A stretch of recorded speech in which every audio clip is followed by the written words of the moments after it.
Well, good afternoon, and welcome to BBRC Britain and England. Well, today we start a new series on visiting England and places of interest to visit. Well, you may see I've got various books here on England, and I'll give you reference to these on the description. There's a map there of London as well, which I know many of you will want to visit when you get a chance to come here after the relentless pandemic. There's plenty of places to visit there, and I've actually got another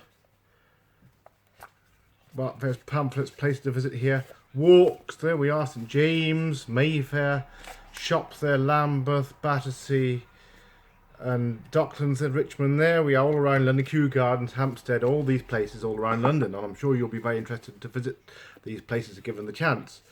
Well, I'd just like to say, having met various Americans over the years, I know that some of them decide to come to England, but they don't realise the time it takes. So they decide to come to England, then they'll say, well, we'll visit London for a couple of days, then go to Scotland. Well, of course, London, being a big city, takes a good, certainly 3, 4, 5 days possibly. And if you want to visit the museums, the shops, go to West End show, it's going to take at least that time. All obviously in normal times without any lockdowns or any other restrictions.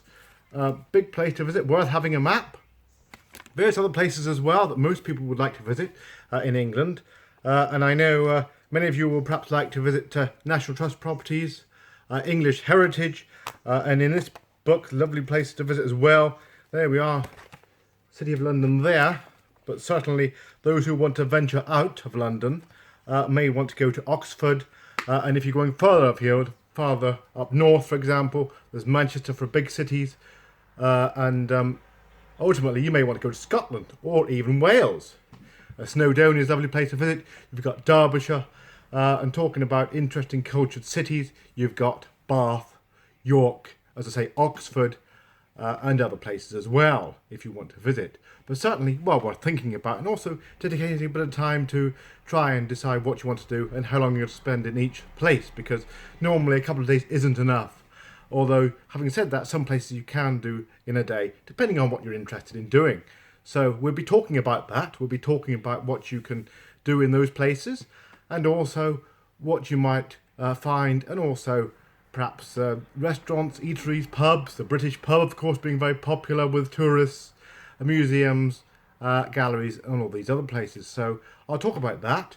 So this being a new series, we'll be starting the series next week. The first episode will be next week, and certainly if anybody's interested in giving me any feedback on what they'd like to know more about, those of you from abroad, do let me know, and I will try definitely to try and give you some information about what I know from places I've visited around the British Isles, certainly around England. I have been to Scotland, I've been to Glasgow and Edinburgh, parts of Wales and other places, but certainly I'd recommend Derbyshire.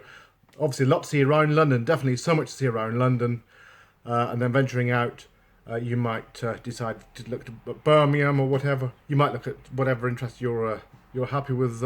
Certainly industrial heritage is big in this country.